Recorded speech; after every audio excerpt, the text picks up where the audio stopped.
Hey yo guys, what's going on? It's me, Jay.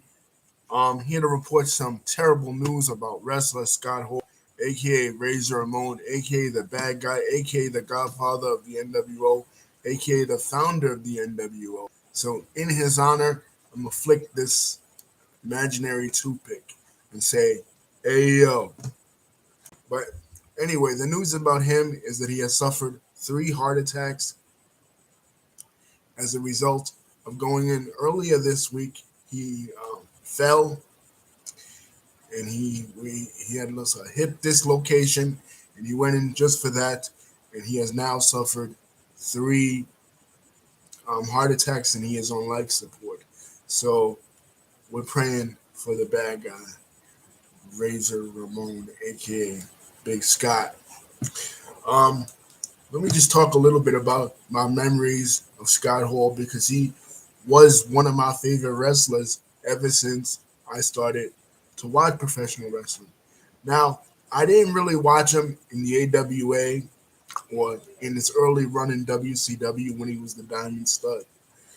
I started to become aware of him in 1992 when he first came to the WWF as Ric Flair's tag team partner, going against the Macho Man and Mr. Perfect. He was supposed to be Macho Man and Ultimate Warrior.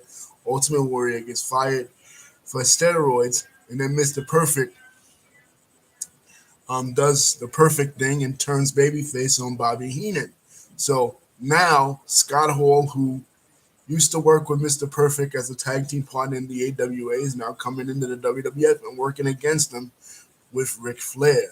He also comes in and he cost Macho Man the WWF Championship, but he has a whole new gimmick. And what is interesting about this gimmick was that the gimmick was lifted wholly, like entirely, from the 1983 movie Scarface.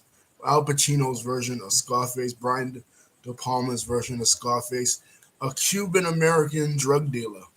Like whole lines. There's lines in there in the movie where Al Pacino says, "Say goodnight to the bad guy." Well, he takes that part out. He takes that part and he flips it around and he says, "Say hello to the bad guy." So he becomes known as the bad guy Razor Ramon. But this gimmick is so cool. If you guys could go check it out, some of the early vignettes, even before he appears on the WWF scene, you know, it is some classic stuff.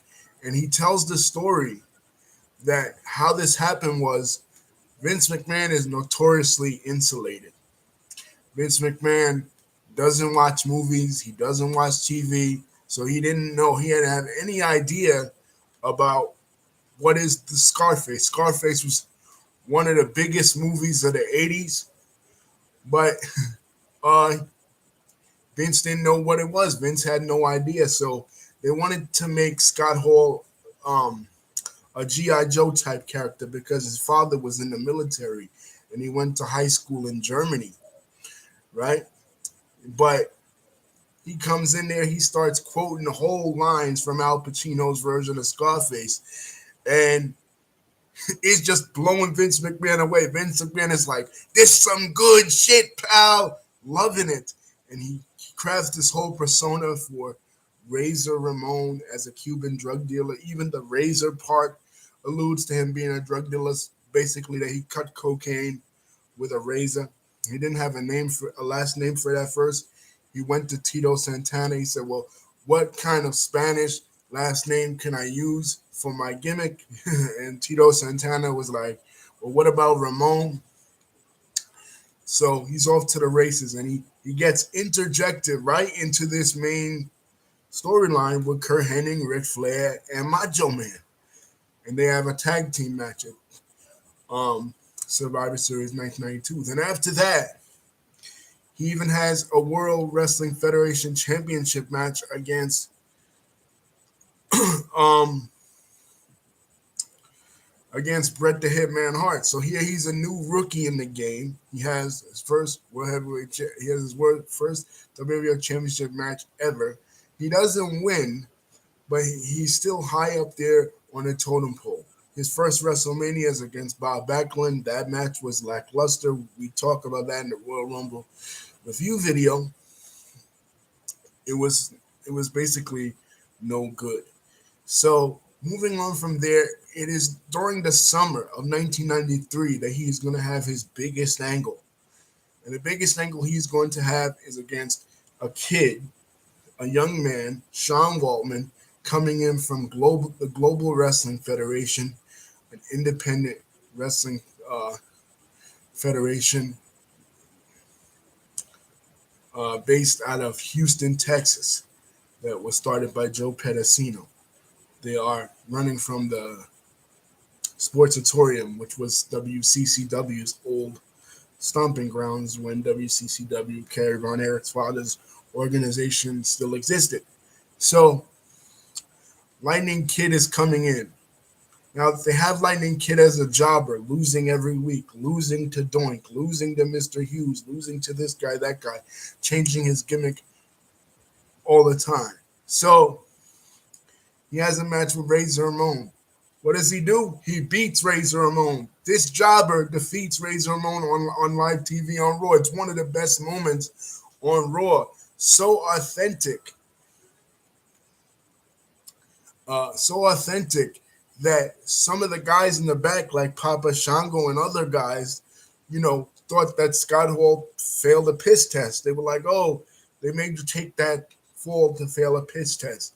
But no, it wasn't that. It was part of the work.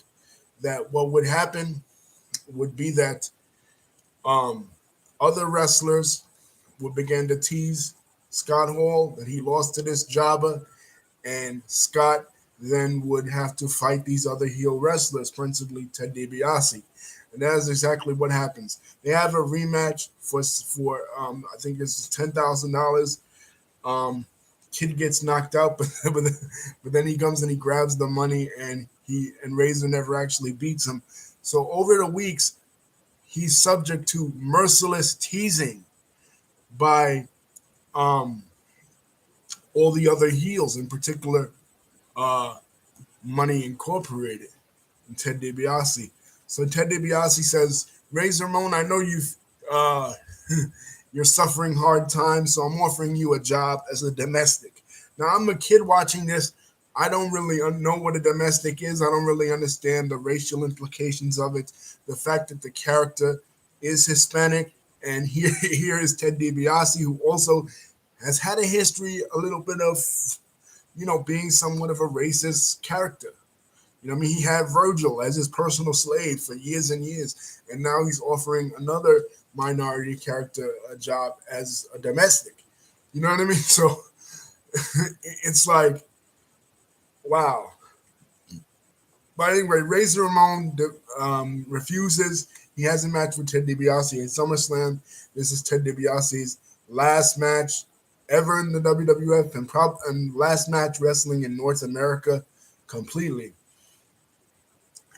From there, Shawn Michaels gets suspended. Shawn Michaels failed a steroids test. This was around the era when Shawn Michaels and Diesel were, first coming together. Shawn had just defeated Marty Jannetty for the second Intercontinental Championship on Raw, and Shawn is off to the races as far as being the IC champion. But what happens? He misses a lot of shows. He fails a steroids test. So kayfabe on TV, Jack Tunney then strips him of the Intercontinental. Jack Tunney, who's the kayfabe president of the World Wrestling Federation, strips him of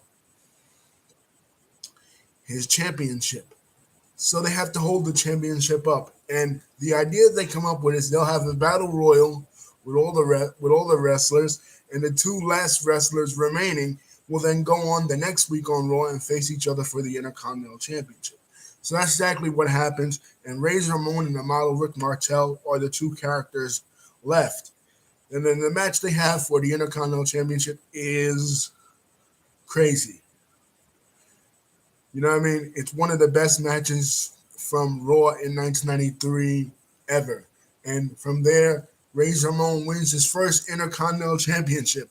And it fits with him because he had this mystique that he would come out with all gold chains, and he would come out, and he would give the timekeeper his gold as he would go into the ring and wrestle. So now Vince McMahon and the other announcers like Gorilla Monsoon and all the announcers in the WWF could be like, Razor, he's coming out and he's got all the gold, baby.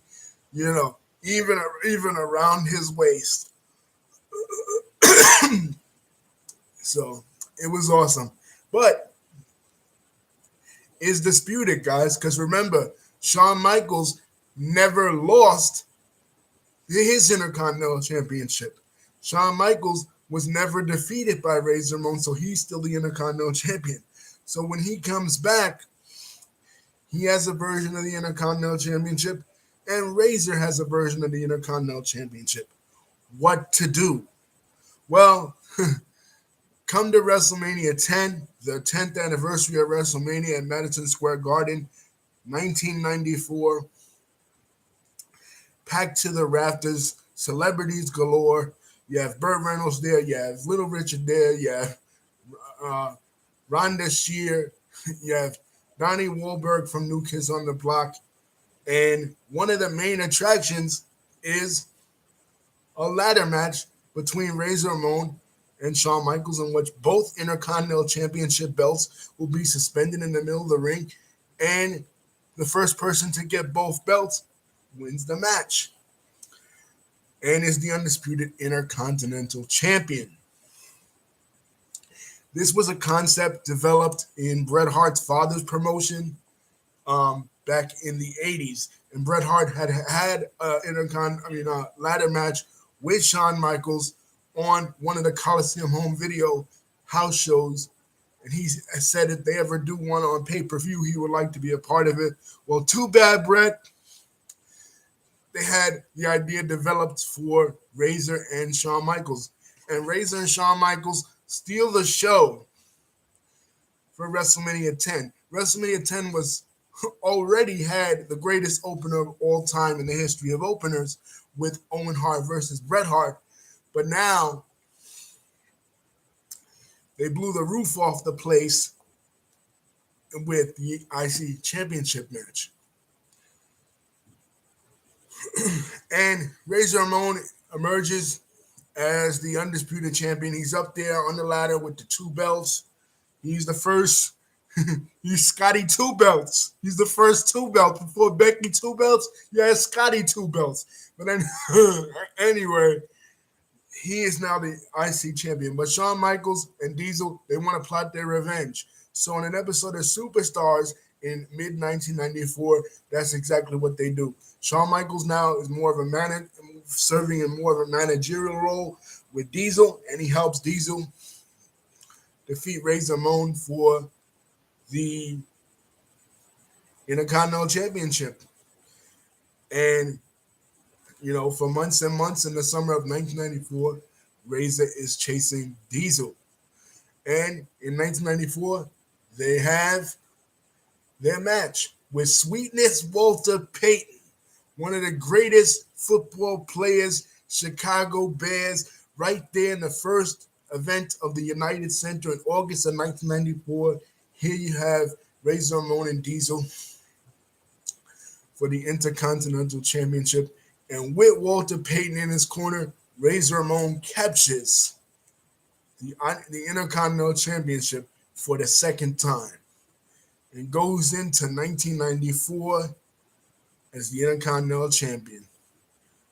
So even though Diesel and Shawn Michaels had defeated the Head Shrinkers the night before, and they were the tag team champions, and everything was cool for them, still Diesel lost the Intercontinental Championship. And by the end of the year in 1995, Diesel would defeat Bob Backlund to become the WWF champion.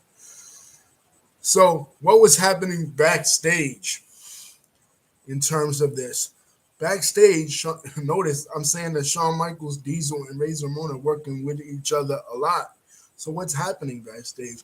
Well, backstage, there is beginning to be a faction of wrestlers that is forming, and 1-2-3 Kid Sean Waltman, a backstage faction that is forming called The Clique. And it consists of Shawn Michaels, Diesel, Razor Ramon, and the 123 Kid, aka Sean Waltman. By the way, it was Macho Man who gave him that nickname, 123 Kid. These guys, people are saying, the fans backstage that are now becoming more and more smart markish, more getting into Dave Meltzer's newsletters and stuff, they're becoming more and more aware of how the business really works.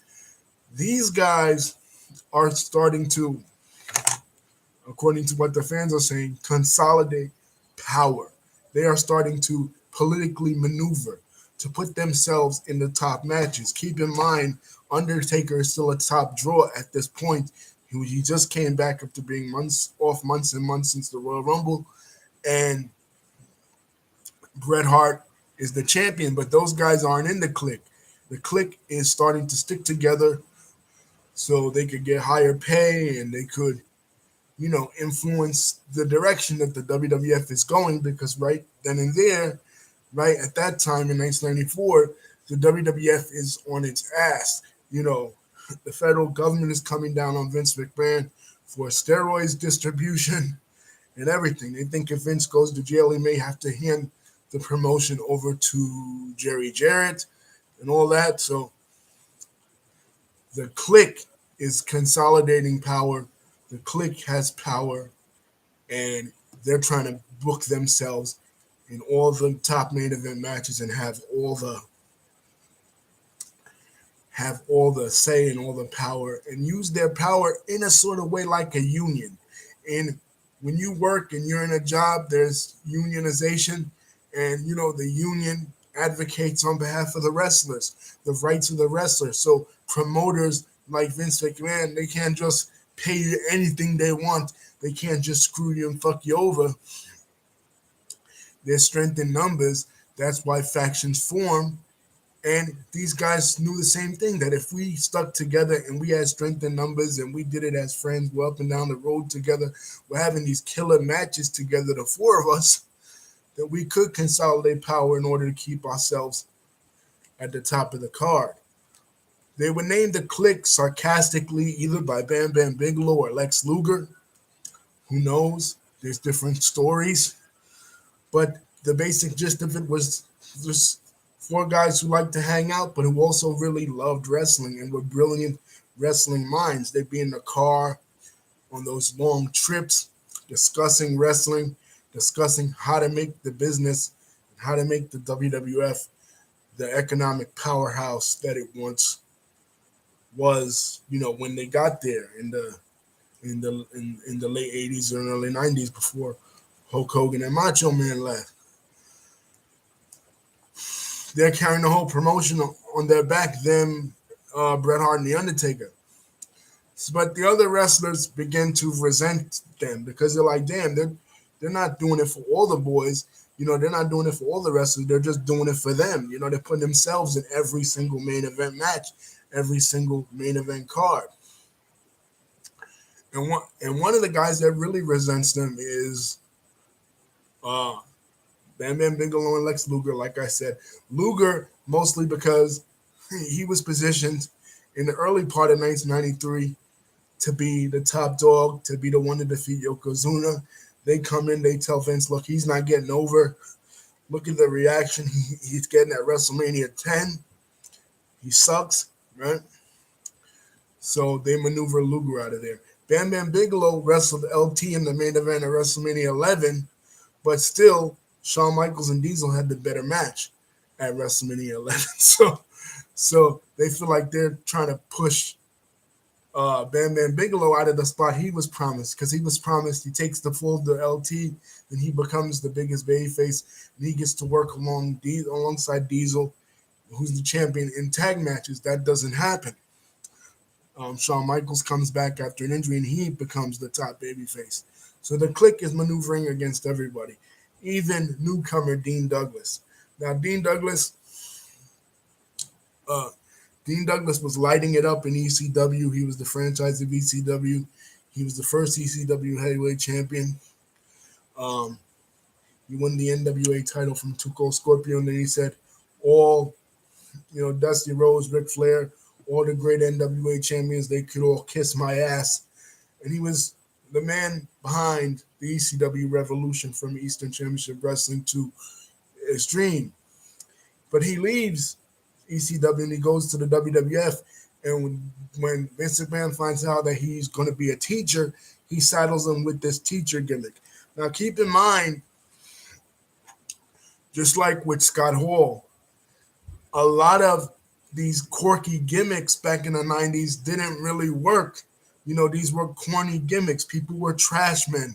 People were race car drivers. People were magicians. People were fucking, you know, Aldo Montoya, the Portuguese man of war, country singer Jeff Jarrett.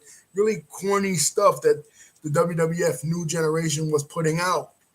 And Dean Douglas, as a dean, was pretty freaking lame. I mean, let's be honest. You know what I mean? Like, he was pretty freaking lame. So Shawn Michaels comes back as a babyface at the King of the Ring 1995. People think he's going to win, but he doesn't. Him and Kama both get eliminated in the end of their match. He's feuding now with the $1 Million Corporation because Sid, who was his bodyguard, turned on him after he failed to capture the WWE Championship at WrestleMania 11.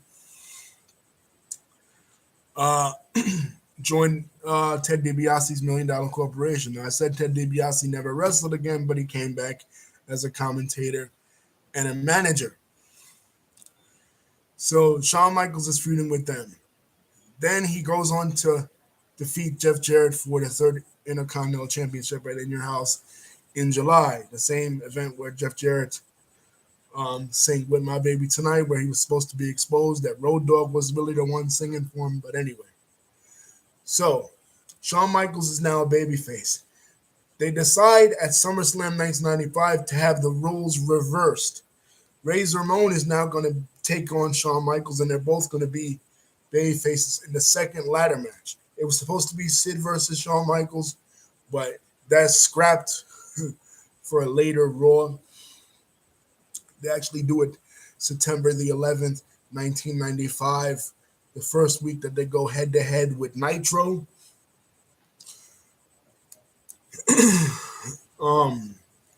You know, but they scrapped it. The new president, Gorilla Monsoon, who's the new interim president of the WWF after Jack Tunney leaves and is fired in real life, decides to make it Razor Ramon versus Shawn Michaels.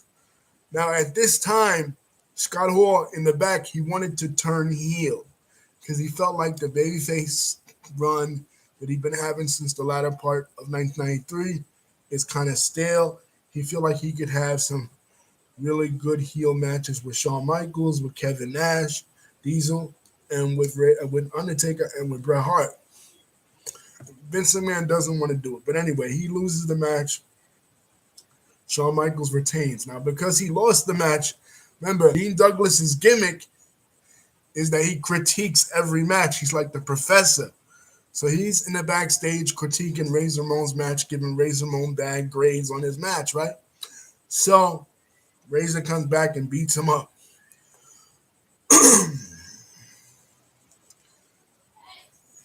And they have their feud. But guys are noticing, you know what I mean? Guys are noticing that, you know, Shane Douglas is not all he's cracked up to be. Shane Douglas supposedly sandbagged Scott Hall. What that means by sandbag is you went to go pick him up. And in wrestling, when you go to pick your opponent up, the person you're working with, they're supposed to help you slam.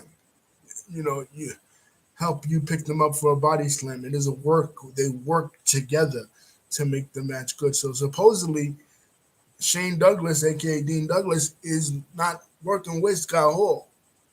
You know what I mean? So Scott Hall goes to the back, and the power that the Click supposedly has tells Vince, look, Shane's not cutting it. He can't be anything. So the intended storyline was supposed to be that Shane Douglas wins the Intercontinental Championship from Shawn Michaels, and him and Razor Ramon have a feud over it. Well, he does get the Intercontinental Championship from Shawn Michaels because Shawn Michaels gets beat up and has to surrender the title. But he doesn't have that feud with Razor Ramon. Razor Ramon beats him within mere seconds to regain the Intercontinental Championship for the third time. Now Razor Ramon is the Intercontinental Champion for the third time, man. There is nobody in WWF history up to that point that had ever captured the Intercontinental Championship for 3 times.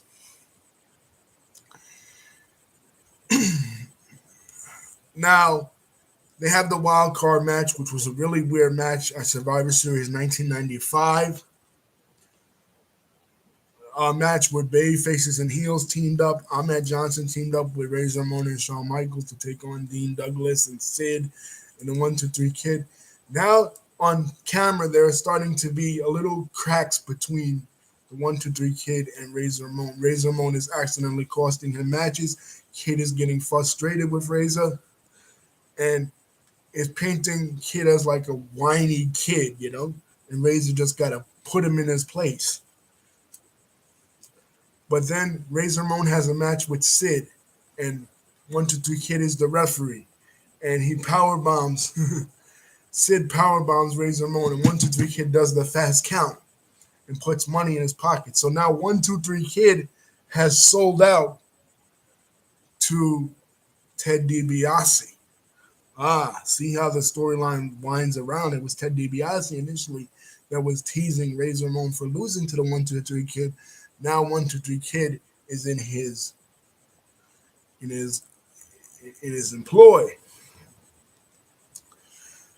But there's a new challenge on the horizon. The character is played by Dustin Rhodes. Dustin Rhodes got fired after the King of the Road match in Uncensored 1995, the match with Barry Darsow.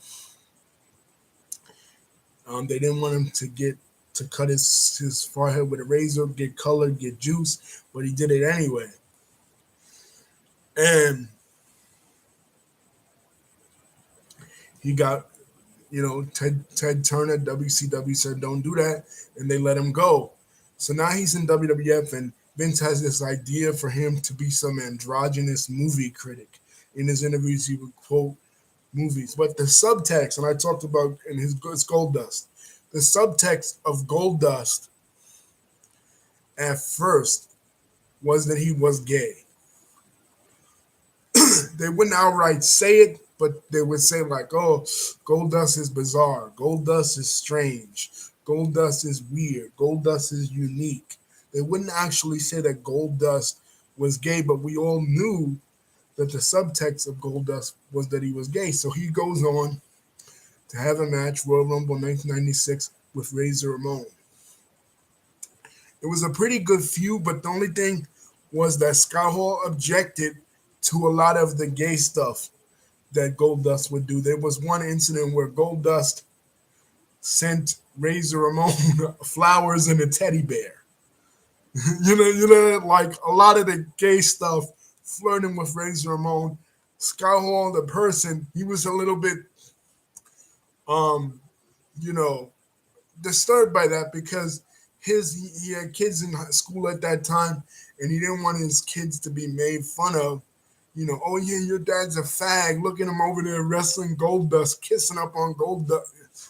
Excuse the F word. I don't want to get censored here on YouTube, but your dad is gay, and look at him over there touching, on Goldust, and Goldust touching on him. He's sending you teddy bears and a flower. So even though it was kayfabe and even though it was a gimmick, still Scott Hall was a little bit. He felt like it wasn't the best thing for the Razor Ramon character, and he didn't want to work with Goldust. Ahmed Johnson, later on in the year, would have similar objections. So they were supposed to work together at WrestleMania 12 in a Miami street fight, but of course, that ended up not happening because of that reason. And the feud ends at Royal Rumble 96 when 1-2-3 Kid interferes and Goldust defeats Razor for the Intercontinental Championship, and that's Razor's last Intercontinental Championship match. and he doesn't actually work with him at WrestleMania. In fact, uh, he doesn't work WrestleMania at all. Now, his next feud is with 123 Kid.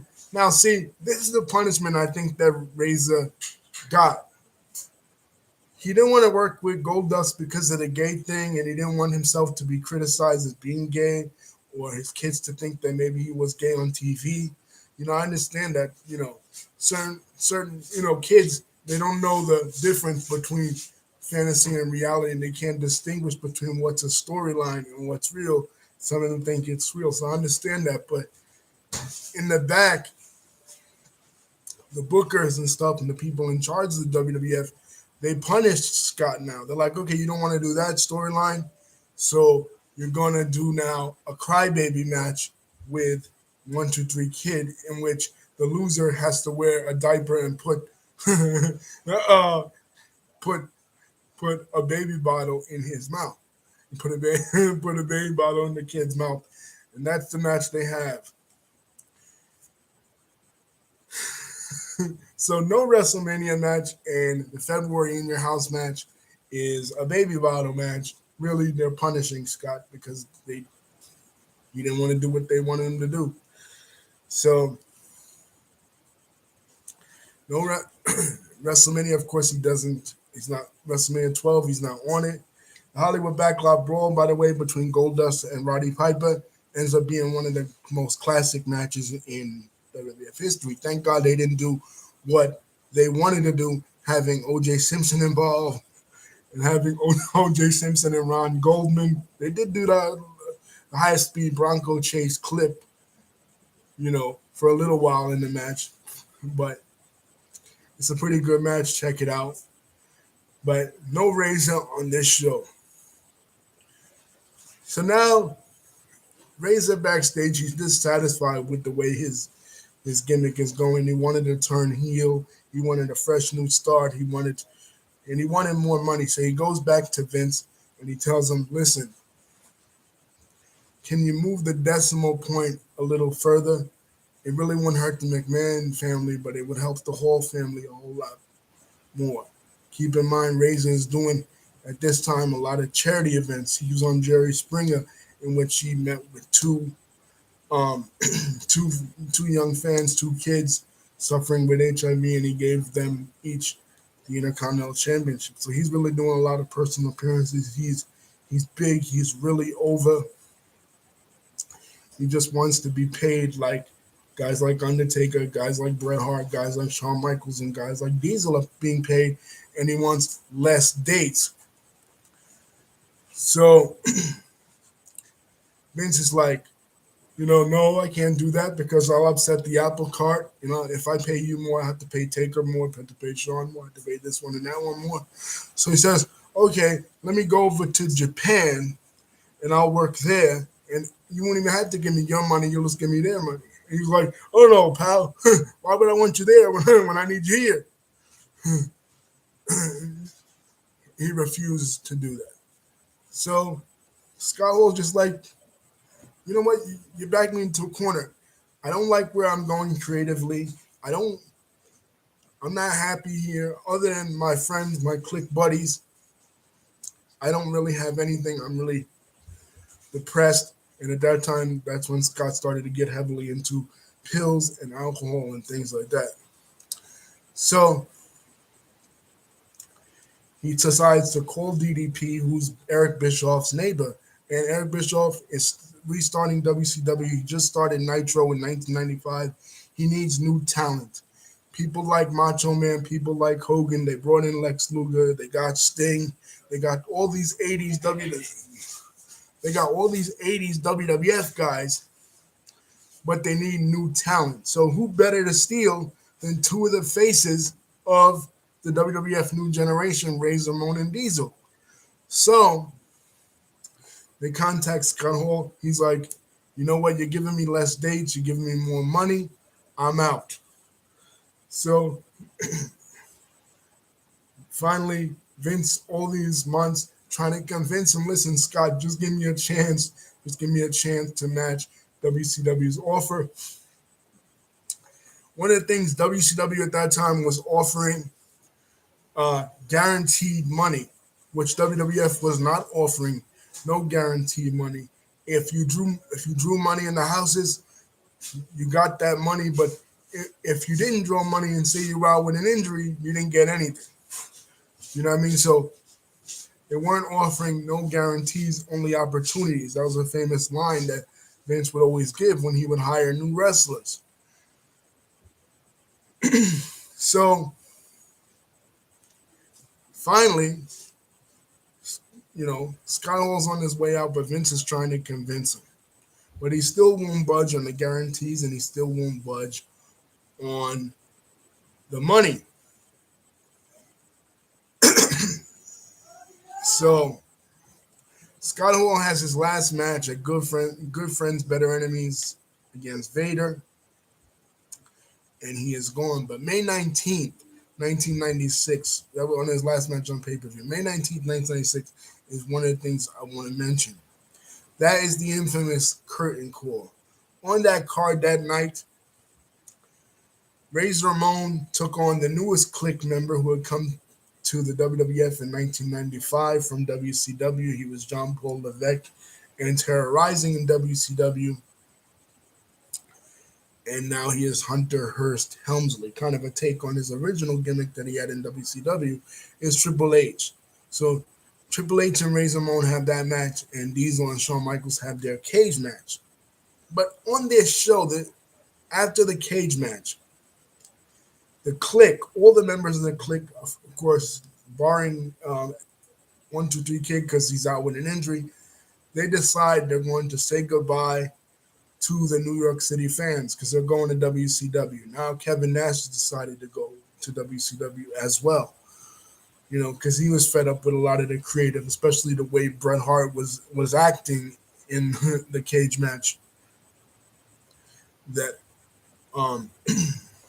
that he and the cage match that Kevin Nash had with Bret Hart. He wanted to lay Bret Hart in the middle of the ring with his finish, and then Undertaker come in from under the ring and pull him down.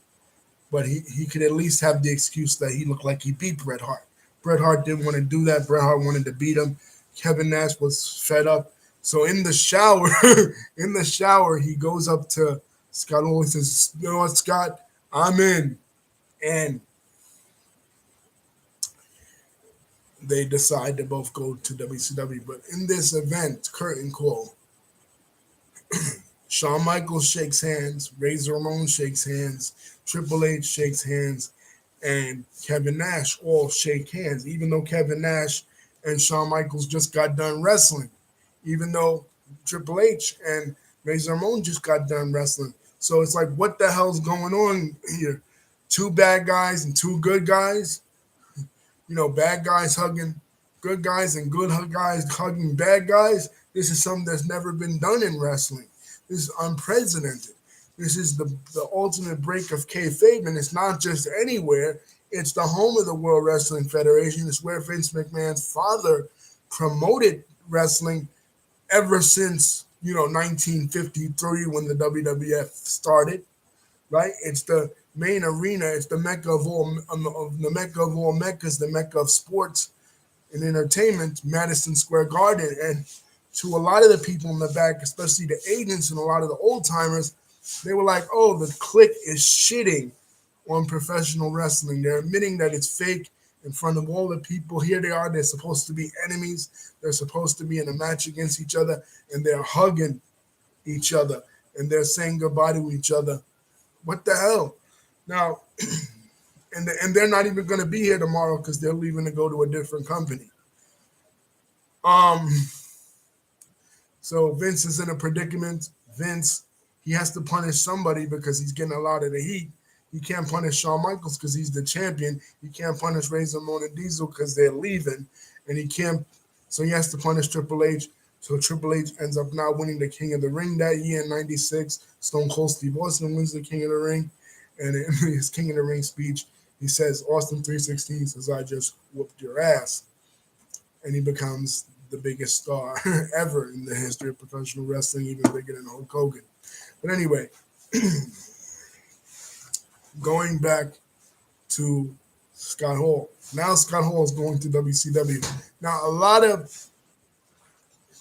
fans saw that, saw what he did in Madison Square Garden, saw that he not only did that with the curtain call at the end of the night, but at the end of his match earlier in the night, he grabbed the mic and he said, "Tell him to give me more money and I'll stay right here." And he said, "Say goodnight." And then he was going to say goodnight to the bad guy. And his mic was cut. So, but fans in New York saw that. Fans in New York saw that, but fans in other, and they had to be there that night. It was a house show. It wasn't a pay-per-view or anything. It was an NYC house show, Madison Square Garden. Changed the wrestling business forever. From that point on, kayfabe was dead. But fans in other places, and I often compare it, I use a World War II analogy. People say kayfabe died that night, May 19th, 1996, the curtain call, but not really, because a lot of fans didn't see it. So if a tree falls in a forest and no one hears it, does that tree still fall? No, not really. But what happened like a week or so later, it was Memorial Day, 1996, a match on Nitro, Mike Enos, one of the Beverly Brothers, and Steve Dahl, one of Well Done, two jobbers, basically, an opening match on Nitro. Scott Hall is seen walking down the aisle, and Larry Zbyszko, who has a history with Scott Hall, who wrestled in the AWA, who would later have a history with him in WCW as well, says, "What the hell's going on here?" And it was Larry Zbyszko's idea for him to come to the audience. He says, "What the hell's going on here?" Scott Hall grabs the mic and he says, "Hey, yo, you know who I am, but you don't know why I'm here. You want a war? You're going to get one." And basically putting all the WCW stars like Macho Man, he's using names from the gimmick, the mocking gimmick, the mockery gimmick that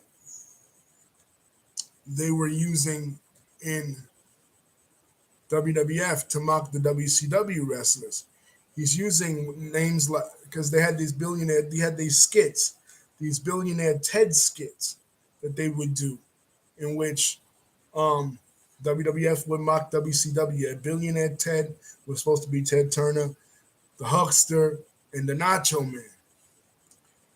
So he uses these gimmicks as he's calling off these real wrestlers, and he's saying, "You want a war? You're going to get one." And it looked so real at the time. At the time, he looked like Razor Ramon, not Scott Hall, but Razor Ramon in street clothes was actually there to wrestle, Hulk Hogan, the Macho Man, Scheme Gene, because he was using the names that the WWF had come up with from their own Billionaire Ted's wrestling war room skits. You know what I mean? And he's calling Eric Bischoff a Ken Doll lookalike, and he's coming out interrupting matches. He didn't hit Mike Enos or Steve Dahl. He comes in, they empty the ring. Colonel Rob Parker, too, empties the ring. So it looked so real. And when you tuned in that night, it was the first 2-hour Nitro ever. So Raw wasn't on the air. Nitro was ahead of Raw for 1 hour this time.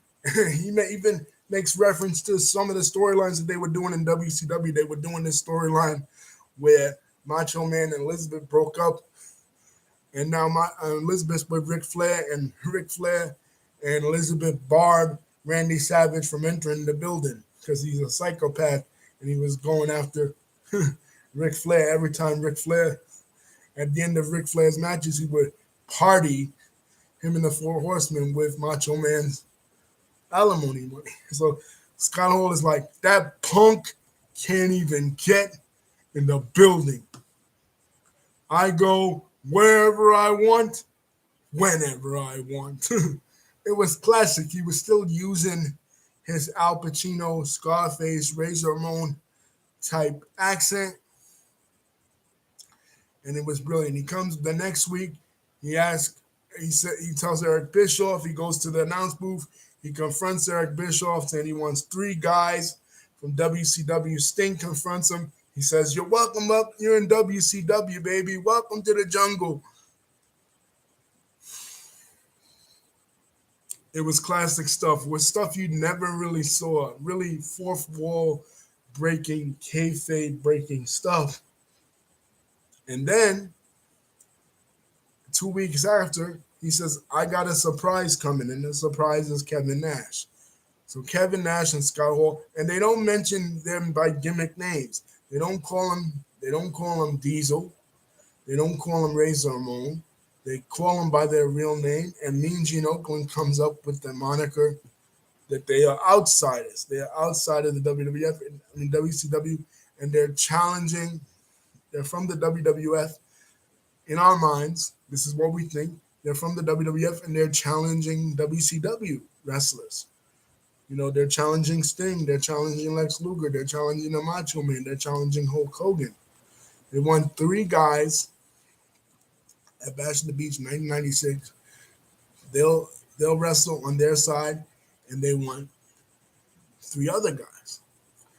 Now, what they do that night at the 1996 Great American Bash was never done before. They touch an announcer, Eric Bischoff. They punch him in the stomach and they jackknife powerbomb him off a table. This was unprecedented. Never had an announcer ever been touched on either wrestling program. We hadn't seen anything like this before. It was something new, just like everything else they were doing. Calling them by their real names, that was something new. Mentioning the WWF on WCW TV by initials was something completely new.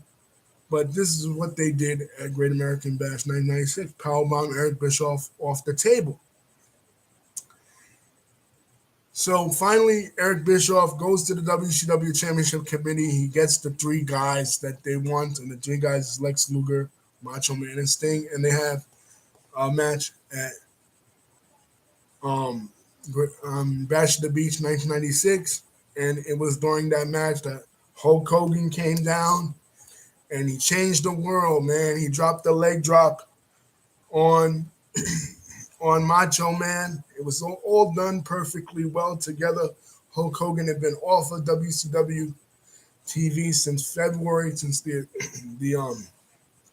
alliance to end Hulkamania between the Four Horsemen and Dungeon of Doom had failed. He and Macho Man won that Tower of Doom match at Uncensored 96. He'd been off TV since then. Nobody knew where he was. He was filming a movie.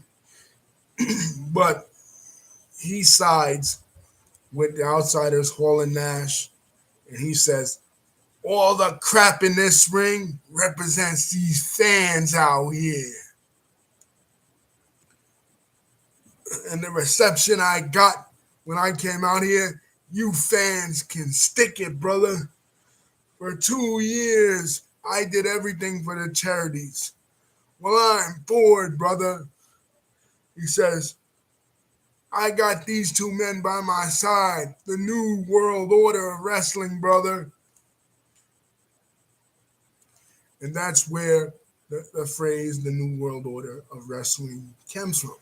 New world order actually comes from a speech that George W. Bush did September 11th, 1991. Not the infamous September 11th, but September 11th, 1991. In which he's talking about basically a new world order, a new alignment of nations now that the Soviet Union has collapsed and now that the Cold War is over. The world is in a new world order, a new trajectory. He actually borrowed it from Woodrow Wilson, who said it in the early 1900s in regards to America's new role following the end of World War I. But from this, I believe that Eric Bischoff, who came up with the concept, had heard George W. Bush say it, probably heard it on CNN or whatever, and decided to run with it in a wrestling context and created the NWO, the New World Order. And it made perfect sense because, like the New World Order in a geopolitical sense, the New World Order of wrestling was going to be these new WWF wrestlers headed by the guy who made WWF popular in the 80s, Hulk Hogan, along with Razor Ramon and Diesel, being a New World Order, being the new trajectory, the new bosses, or the bosses of all bosses of WCW, to basically running roughshod, these three guys running roughshod over the whole of WCW, beating up the heels, like I like the Four Horsemen and like the Dungeon of Doom, beating up their baby faces like Macho Man and Lex Luger and Sting. That's exactly what they do. There's an 8-man. WCW is now doing nitros, doing shows at the MGM Grand Studio in Disney. And there's an incident where Kevin Nash and Scott Hall break into the production truck. Now, people had never been back to the production truck ever in wrestling. They had never been back in the production truck to see how the sausage is made, if you will. But now they are. And they beat the hell out of Rey Mysterio. They catch Rey Mysterio in midair and they lawn dart him into a freaking truck. And all you see is bodies laying in laying in the back. Jimmy Hart goes to get the Dungeon of Doom. Guys, come. Right? And people thought it was so real that night. All the bodies were laid out. Arn Anderson is laid out. The Four Horsemen is laid out. Steve Michael is all laid out.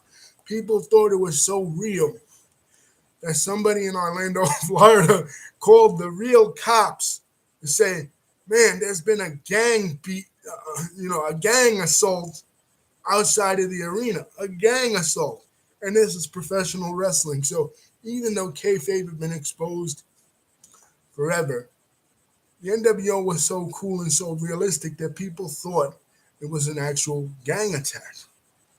And that's the kind of energy they wanted. They would come to the arena, sit in the crowd, throw popcorn at people, and again, use their real names, Kevin Nash and Scott Hall. Their interviews wasn't the typical interview where like Mean Gene would stand there with a microphone in front of them and they would talk and yell. It was cut up, black and white background, and they had a cool logo that was created by Neil Pruitt, one of the producers of WCW. And they used a lot of gang references. One thing about Scott Hall, he was very tuned in to pop culture. Of course, he came up with the Scarface gimmick back in WWF days, but he also was tuned into like hip hop. He and Kevin Nash both. They used to hang out with Yokozuna, and Yokozuna in WWF exposed them to hip hop, to West Side Connection, to Tupac, which was on the rise back then because, like we said before, with Death Row and Bad Boy and all the East Coast, West Coast rap wars in the 90s, and Scott Hall was seeing all that, and Scott Hall was absorbing all that. And Scott Hall and Kevin Nash both began to put that into the NWO. NWO for life. Where does it come from?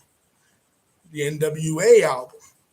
N-word for life. You know what I mean? So they began to do all that. Even backwards bandanas, right? Even hand signals, which they come up with, is this hand signal. Now, this hand signal, I spoke about it in other videos. It comes from the Turkish Grey Wolves, an advocacy group or a rebel group. Some would say an Islamist, extremist, pan-Turkish nationalist group that took root in Germany when, after World War II, a lot of Germany needed to be rebuilt. We gave them the money the United States did under the Marshall Plan, but they needed somebody to rebuild it, so they started to bring in a lot of Turkish guest workers, and Turkish guest workers felt marginalized, discriminated against, so they began to form their own um, fraternal organizations, and they called it the Turkish Grey Wolves, and they used it. So, and WWF was known to go to Germany on these European tours, and one day, 1, 2, 3 kids saw it, and that's how the click started to do. And in the back in the WWF in the '90s, they would wave this to each other, just like BSK would wave this sign to each other, which was their rival group that Undertaker's faction was a part of. So they start to do that on TV, and that becomes the NWO. That becomes Too Sweet. So incorporating all this hip hop stuff and all this movie references to the point where when Sting has to change his gimmick in the middle of 1996, it is Scott Hall that comes up with the idea. Well, why don't you just be Brandon Lee's The Crow, a movie that was very popular in the '90s by Bruce Lee's son, and that's when Sting changes his gimmick to the Crow gimmick, which was a much cooler gimmick than the surfer gimmick that he'd been doing since the '80s. So and the Hey Yo, where does that come from? It comes from the Rocky movies. He decided to come up with the Hey Yo from the Rocky movies.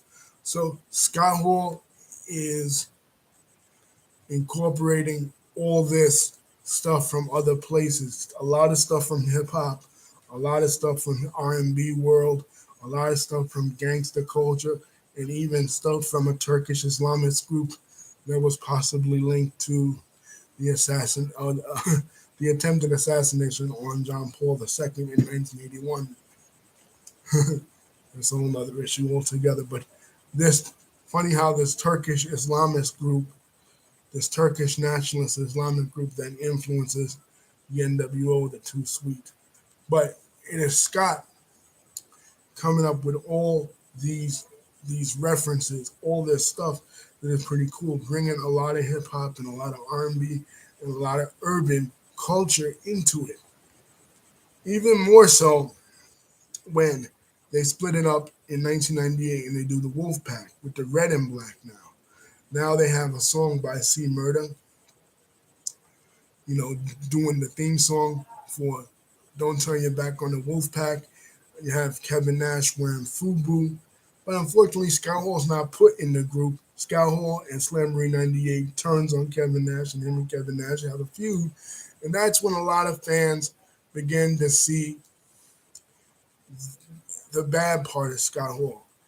Eric Bischoff puts too much realism into the gimmick, and Scott Hall starts to appear on TV drunk, stumbling as a bumbling idiot. And, Kevin Nash is trying to pull him back, trying to get him better. And he just wants to have a match with Kevin Nash at Halloween Havoc. It was really bad. Scott Hall even threw up on himself. What she said was pea soup, reminiscent of Linda Blair in The Exorcist, again, using stuff from pop culture, using stuff from the outside world, outside of the wrestling bubble to enhance the gimmick. He said it was pea soup.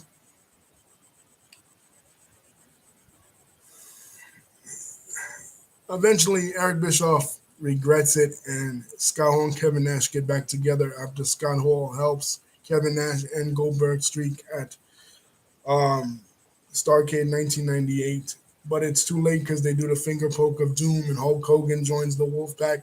No, the whole idea was to have something that was cooler than Hulk Hogan, something that was more hip hop influenced, and something that was, gangster in a way. Using that gangster energy to bring to wrestling and bring to the NWO and bring to the Wolfpack. Well, they never do that because 1, 2, 3 Kid, who came in the middle of September of 1996, leaves the company again in the latter half of 1997 and goes back to DX. And he switches name from Six Pac to X Pac, and they put Scott Hall in NWO Hollywood. From that point on, after the reunification of the NWO, the finger poke of doom, the same night Mick Foley wins the WWF Championship from The Rock. And that is the night that many wrestling historians say that WCW officially died. WWE turned the corner. The Attitude Era was too far gone.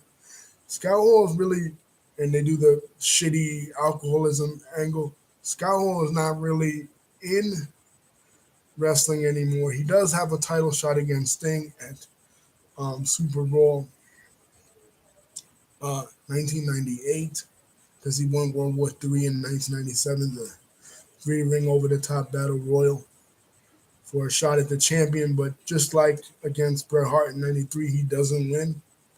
So Scott Hall been he's never been the world heavyweight champion, unfortunately, in any promotion. But he is let go.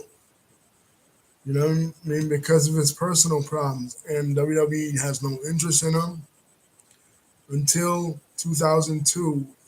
WWE's main events are getting a little bit stale. They're having too much Undertaker, too much The Rock, too much Triple H, too much Stone Cold Steve Austin. They need to spice it up a little, so they want to bring back the NWO. So Triple H being the real life friend of Scott Hall and Triple H and X-Pac, they call Scott. Initially, he doesn't want to come in because he has a lot of problems. But he does come in, and in February of 2002, all three of the NWO members, including Hulk Hogan and Kevin Nash, come back. Now, Scott Hall, when he came back in 2002, he didn't really look really good. He was going through a lot of his personal issues, and it came to bite him in the ass because he was fired. He was let go. He was fired. He was part of that plane ride from hell thing that we heard about on Dark Side of the Ring. And that was one of the reasons why he was let go. And the NWO thing was just snake bit because he had a match with Stone Cold Steve Austin at WrestleMania 18 that was shitty.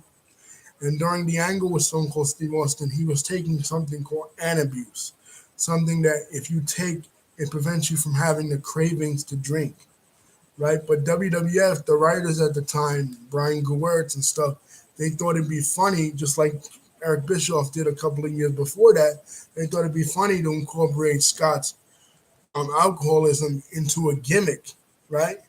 And have Stone Cold Steve Austin pour beer all over him, even though they know he would get physically sick if he drank.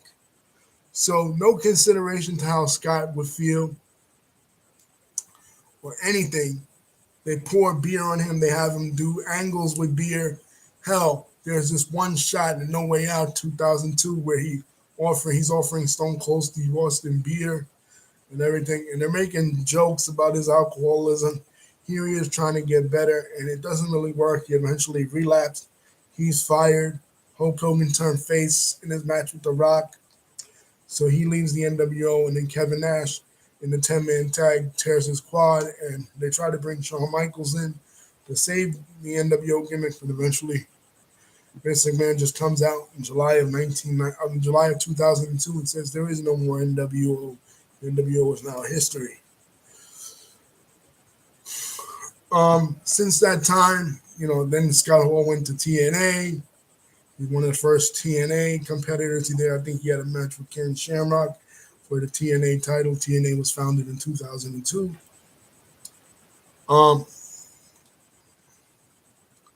But he does basically nothing. In and out, sporadic appearances when they tried to do the Monday Night Wars again.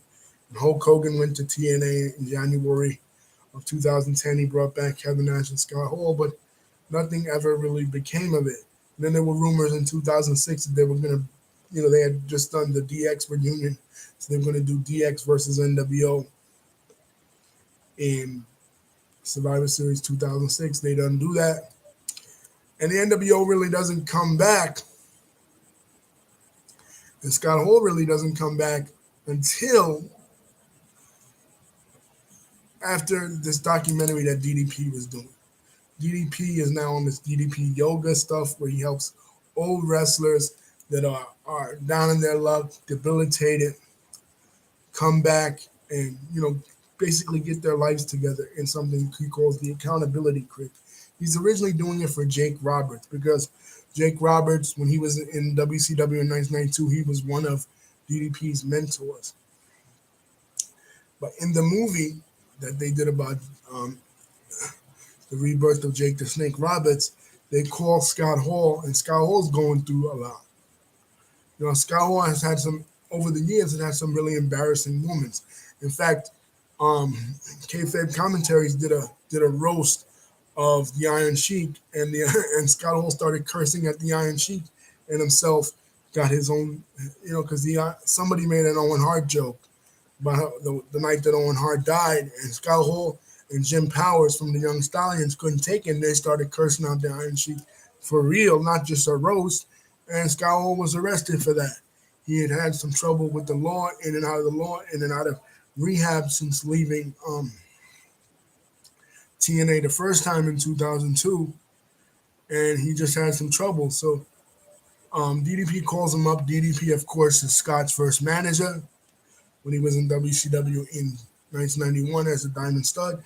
He gave Scott the idea of dyeing his hair from blonde to black, because originally the original Scott Hall that was teaming with Dan Spivey in the 80s in the NWA, and that was in AWA teaming with Kurt Hennig, Big Scott Hall, Gator Scott Hall. He looked like Tom Selleck in Magnum TI, or he looked like the wrestler Magnum TA. So decided to dye his hair black, and the Diamond Stud is not that much different from Razor Ramon minus the Scarface gimmick. But anyway, DDP helped him a lot. DDP also helped him and Kevin Nash get into WCW the second time. So DDP helps him again and rehabilitates him. And he gets off alcohol and he starts doing really well. And he even comes back a few times here and there. Most memorable time is the match between Triple H and Sting, in which the NWO comes out to help Sting, and DX comes out to help Triple H. And every 1990 wrestling 1990s wrestling fans' dream happens that night when DX, the baddest group in the WWF, faces off against NWO, the baddest group in WCW. It was kind of whack because Sting lost. It'd be nice if his first and only WrestleMania they put him over, but we got to see Scott there. Scott and Kev also did a couple of appearances where they beat up Ascension. They've done a couple of things, but really, they've really been low key since he was inducted into the Hall of Fame in 2014. And one thing he said in the speech that really inspired me personally, I watched him all these years on wrestling. I watched him and was inspired by him. His character in WWF, his character in WCW was a big NWO mark, the biggest NWO mark. Hell, I bought the NWO's first and only pay-per-view that they did from Cedar Rapids. I foregone watching the Royal Rumble 97 that year. So, but what he says in the Hall of Fame that I really loved, that really touched me because I was going through my own issues around that time, 2014, 2015, was bad times don't last, but bad guys do.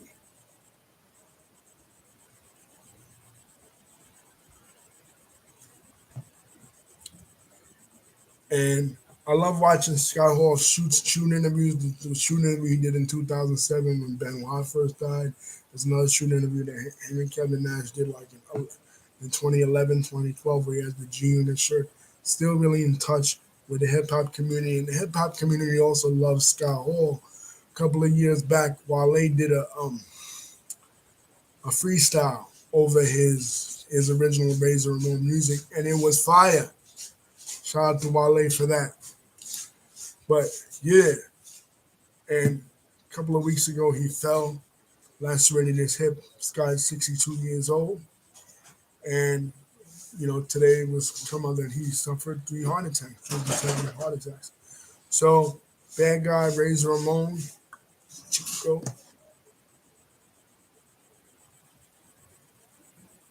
One of the best that ever did it, man. I feel like if Scott didn't have the problems he had, he didn't have the demons, quote unquote demons that he had that was so well documented in that 30 for 30 ESPN documentary that came out, where that scumbag promoter still hired him to wrestle that night, knowing he was in no condition to wrestle. knowing that he was pilled up, knowing that he was drunk. The guy couldn't even walk, really, and you hired him to freaking do that show. Shame on that promoter. But Chico, Razor Ramon, get well, bad guy. Because hard times don't last, but bad guys do. Peace. Love you guys. One more for the good guys.